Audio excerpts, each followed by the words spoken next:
La radio est un art aveugle. Yeah, it's quite cool. Et ensuite, Au début, c'était des déformations, c'était des coupures. il y avait un crocodile qui dormait dans l'herbe. Et ensuite, les bébés sages, ils s'étaient perdus. Énormément, très méchants. Bonjour, aujourd'hui nous allons parler Apolline. C'est un prénom d'origine grecque que l'on fête le 9 février. Parmi les Apollines célèbres, il y a bien sûr Sainte Apolline, la patronne des dentistes. On dit des Apollines qu'elles sont dynamiques, motivées, conviviales et intelligentes. Si vous avez envie de croiser une Apolline, eh bien partez sur Paris ou dans le nord de la France. C'est là qu'il y en a le plus. Et aujourd'hui nous allons découvrir Apolline Setan. Alors tendez l'oreille, voici Apolline. Donc, je m'appelle Apolline Setan, j'ai 21 ans bientôt. Je suis musicienne de base, étudiante en licence d'anglais en traduction et interprétation. Et je suis une actrice du réalisateur Guillaume Bouygues avec qui je travaille pour la web-série Symphony for a New Earth. La musique, le ciné, vous avez d'autres passions ? Le dessin, l'art en général, j'ai fait une formation littéraire, baccalauréat littéraire, donc j'ai toujours été très proche des arts. J'ai fait de la musique pendant presque 10 ans, solfège, guitare principalement. Et j'ai toujours été très proche des arts, donc j'aime aussi beaucoup le dessin et les films, oui, le milieu cinématographique aussi beaucoup. Ces passions, elles vous sont venues comment ? C'est spontané, je pense que ça vient aussi de mes parents. Ma mère est une cinéphile totalement. En fait, mon père, musicien, en tout cas pas musicien instrumentiste, mais musicien qui a toujours écouté beaucoup de musique. Depuis que j'étais bébé, en fait, j'entendais de la musique partout autour de moi. Ma mère, elle a toujours regardé beaucoup de films, donc je pense que je suis un peu baignée dedans depuis toujours, en fait. Dans la web-série Symphony for a New Earth, vous parlez en fait quelle langue ? Parce que moi, ça m'a un petit peu... j'ai essayé de trouver, mais j'ai pas trouvé en fait. Alors en fait, c'est un dialecte semi-inventé, pas vraiment inventé. En fait, c'est le réalisateur qui a fait des recherches sur le net de langue orientale, donc c'est indien. C'est khmer, c'est du khmer, c'est ça. Et donc en fait, c'est du khmer non conjugué. Et en fait, il est non conjugué, il est parfois mal prononcé, ce qui donne un mélange, une langue totalement inventée en fait. Enfin, C'est un peu comme dans les livres de Tolkien, en fait, des langues qu'on invente un petit peu. C'est un peu comme ça, sauf que là, on a eu quand même beaucoup l'aide de Google Traduction, mais c'est vrai qu'on aime bien ce concept de nouvelles langues, de langues inventées. C'est toujours très intéressant à exploiter dans les films, même de science-fiction ou même de fantasy en général. Dans cette web-série, vous êtes actrice, mais vous avez aussi un rôle dans la production. Vous pouvez nous en dire un petit peu plus ? Oui, alors faut savoir que si je travaille avec Guillaume, c'est pas par intérêt du tout. Guillaume, c'est un de mes meilleurs amis, donc je travaille avec lui parce que ça me plaît. Et donc du coup, j'ai été très intéressée par tout son travail. Moi, je connaissais pas du tout le milieu cinématographique, donc j'ai appris ce qui se passait derrière la caméra, ce qui se passait devant aussi, la mise en scène, le montage. Et d'ailleurs, Guillaume m'a appris comment me servir de logiciel de montage et je l'ai aidé sur la web-série à monter quelques scènes, à monter quelques épisodes. Pour une jeune actrice comme vous, est-ce que cette web-série, c'est aussi un excellent tremplin ? Oui.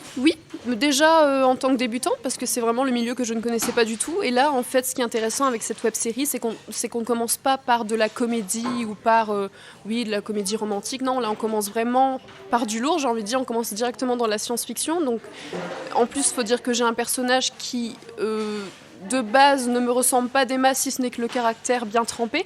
Donc ça aide en tant que débutante de faire un personnage qui est assez éloigné de nous. Et je pense que oui, la web-série, c'est un excellent tremplin pour débuter. Et aussi pour apprendre aussi le métier d'une façon très pratique. Pour apprendre le métier d'une façon pratique, d'autant plus que là, je suis juste à côté de Guillaume. Quand on tourne, je suis derrière la caméra, parfois devant, je l'aide au décor, je l'aide au costume, je l'ai beaucoup aidé, j'ai beaucoup aidé sur la traduction, puisque c'est moi qui ai traduit les épisodes en anglais de la web-série. Donc d'un côté pratique, oui, c'est pratique. On peut un peu connaître vos projets d'avenir ? Alors moi, de base, comme je l'ai dit, je suis en licence d'anglais, parcours traduction-interprétation, mais j'aimerais me diriger par la suite dans l'interprétariat. En fait, j'ai deux possibilités. Soit je me dirige dans la traduction, soit je me dirige dans l'interprétariat et... J'ai une préférence pour l'interprétariat parce qu'avec l'expérience que j'ai acquise sur les tournages, j'aimerais bien faire comédienne-interprète. Donc du doublage, voice-over, tout ça. Vous êtes plutôt petit ou grand écran? Petit. La communauté n'est pas la même. Quand vous allez au cinéma, vous allez toute seule avec un énorme paquet de pop-corn ou bien vous allez en groupe pour pouvoir discuter du film après? Toujours en groupe parce que je trouve que c'est intéressant de partager les avis et j'ai remarqué qu'en allant au cinéma avec beaucoup d'amis, en ressortant de la salle, on n'avait pas tous les mêmes avis.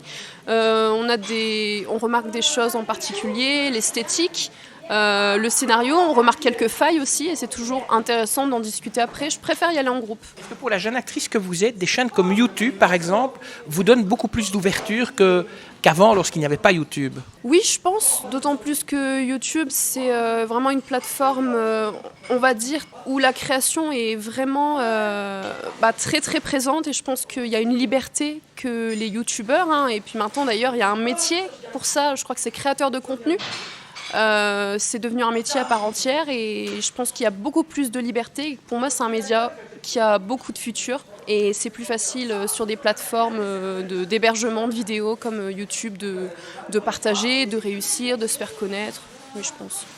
Comme vous avez une part quand même active dans cette web-série, est-ce que ça veut dire qu'un jour vous pourriez avoir l'envie d'être réalisatrice de votre propre film? Réalisatrice, je ne pense pas. Parce que je ne pense pas avoir les qualités pour ça. J'admire beaucoup, je suis très intéressée, j'adore la réalisation, j'adore m'intéresser à la mise en scène, au montage, tout ça. Mais je pense que si je devais me lancer dans le milieu cinématographique, ça serait plus en tant que comédienne-interprète ou actrice. Mais je ne me vois pas spécialement à la réalisation. Je pense pas être assez douée pour ça parce que c'est quand même un travail qui est énorme. Et je pense que Guillaume l'a assez prouvé que c'était un métier très éprouvant, d'autant plus que lui occupe un peu toutes les casquettes, on va dire, de la réalisation, donc montage, scénariste, absolument tout. C'est quelqu'un de très exigeant, Guillaume? Alors, on va dire exigeant dans le sens pro. Pas exigeant dans le sens détestable, c'est toujours très agréable de tourner avec lui, on s'amuse toujours, de toute façon, c'est toujours dans la bonne entente, dans la bonne humeur. De toute façon, je veux dire, c'est un ami avant tout aussi, donc c'est un plaisir de tourner avec lui, mais exigeant dans le sens où quand il a quelque chose en tête, quand il veut quelque chose, il va jusqu'au bout, il va tout faire pour le projeter à l'écran et s'il faut refaire une prise 30 fois, on la refera 30 fois, mais il faut que ça soit parfait, il faut que ça soit comme il l'avait imaginé au début. Mais ce qui est totalement pro et ce qui est totalement honnête en fait. Je pense que c'est le travail d'un artiste aussi, quand il veut quelque chose, il va jusqu'au bout des choses. Et le domaine de la science-fiction, c'est aussi un domaine qui vous intéresse? C'est un domaine qui m'intéresse et qui m'intrigue dans le sens où j'ai toujours été fascinée par ce qu'il y a au-delà de nos planètes. J'ai une passion... on va dire j'ai une curiosité pour l'astronomie, donc c'est des sujets qui rejoignent un peu la science-fiction quelque part, de savoir ce qui se passe en dehors de notre planète. Et oui, c'est un sujet qui me passionne. Le fait en tant que jeune actrice, de déjà participer à une web-série vous donne un petit avantage sur d'autres jeunes actrices qui peut-être n'ont jamais tourné ou jamais participé à des web-séries, vous donne un côté expérience pratique? Totalement, et puis comme c'est un tournage, le tournage de la saison 1 s'est fait sur 2 mois, je crois, un mois étalé, et on a tourné d'autres scènes un peu plus tard, les mois suivants, pour certains raccords ou autres. Mais en fait, ça a été un mois intensif, c'était durant le mois d'août en 2016, et ça a été très intensif, et je pense que oui, c'est une expérience qui m'avantage par rapport à peut-être d'autres actrices qui veulent démarrer et qui vont plus faire 1 ou 2 journées de tournage ou alors n'en faire vraiment pas du tout, quoi. Et je pense que oui, ce tournage m'a vraiment avantagée. Pour quelqu'un qui débute, je pense que c'est le mieux à faire. C'est vraiment d'être immergé pendant un mois dans un tournage. Et vous avez d'autres expériences? Vous avez tourné dans d'autres films ou web-séries avant? Pas du tout. Moi, vraiment, de base, je suis musicienne, donc j'ai fait des petites scènes, surtout. Pas très grande, mais j'ai fait quelques petits concerts. Mais j'aime bien déjà de base les métiers de l'art en fait. Donc j'aime bien me produire, j'aime bien exprimer quelque chose, j'aime bien la créativité artistique. Mais sinon, à part les courts-métrages et longs-métrages, parce que je vais jouer le rôle d'un long-métrage d'un des films de Guillaume qui s'appelle Dark of Magic, c'est la suite du premier opus. Et à part ces projets-là, avec Guillaume, j'en ai fait aucun autre. Et votre rôle justement dans cette web-série, est-ce que vous avez beaucoup à dire ou bien vous suivez uniquement les instructions de Guillaume ? Alors ce qui est bien avec Guillaume, ça c'est un autre point que j'ai oublié de mentionner aussi, c'est que sur les scripts, on a beaucoup de dialogues, on a énormément de dialogues et un petit peu de direction concernant l'acting, tout ça, mais pas tant. Ce qui fait que sur place, sur le tournage, on a une liberté que certains acteurs n'ont pas avec d'autres réalisateurs qui font des films à très très grand budget. Nous, on a quand même une liberté artistique qui est assez étendue, ce qui nous permet de mettre un peu notre grain de sel, de dire bon bah là j'ai plus envie de jouer comme ça.